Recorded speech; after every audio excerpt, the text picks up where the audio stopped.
टुम टुम कहानियाँ। सुंदरपुर गांव में शर्मा नाम की फैमिली रहती थी। कोकिला और रघु के दो पुत्र थे, बड़ा बेटा राजू और श्याम। राजू की एक पत्नी भी थी और श्याम, उसकी शादी भी जल्दी होने वाली थी। ऐसे में सीमा सोचती है कि हाय क्या करूं, श्याम की शादी भी जल्दी ही होने वाली है। कहीं ये ना हो कि वो महारानी आते साथ सबको अपने कब्जे में करके सारी जायदाद अपने नाम कर ले और मुझे बाहर निकाल दे। जल्दी ही कुछ तो करना ही होगा। बहू रे बहू, कहाँ मर गई? चाय पिलाएगी या बाहर से ही पी आऊं जाके? और सीमा वहाँ अपने ही ख्यालों में गुम रहती है। अरे बहू देखो तो इसे, देखो सुन रही है ये आपकी बहू? जी माँ जी, क्या आपने आवाज लगाई थी मुझे? सब कुछ सुन रही थी महारानी अपने कमरे से, तो आवाज नहीं दे सकती थी? माफ कर दीजिए माँ जी। अरे तुझे क्या हो गया? इतने प्यारे स्वर कब से फूटने लगे तेरी जुबान से? सीमा मन में सोचती है, जायदाद माँ जी, जायदाद।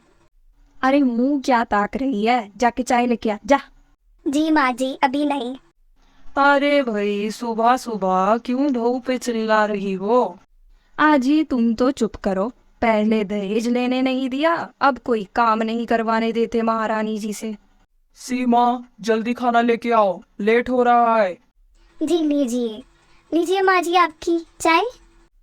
राजू और श्याम दोनों काम पर चले जाते हैं और पीछे से सीमा जायदाद के लिए अपनी सासू माँ को मक्खन लगाना स्टार्ट कर देती है। माँ जी मैं अंदर आ जाऊं? आपके पाँव दबा देती हूँ, इनमें दर्द हो रहा होगा आपको। हाँ हाँ दबा दे, पर ये बता तुझे हुआ क्या? इतने प्यार से कब से बोलने लगी तू?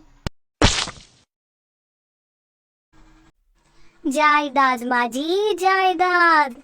अरे फिर से चुप हो गई। हुआ क्या तुझे? कहीं गला दबाने का इरादा तो नहीं है तेरा?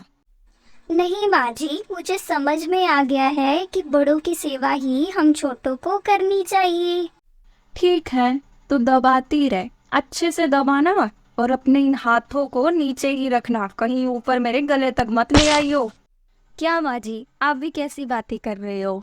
कई दिनों तक सीमा खूब सेवा करती है सबकी और बहुत जल्द ही वह अपनी डिमांड भी रख देती है। माँ जी, मैं कह रही थी कि देवर जी की शादी जल्दी ही होने वाली है और आगे चलकर कोई लड़ाई झगड़ा हो, उससे अच्छा है आप अभी से ही जायदाद का बंटवारा कर दीजिए।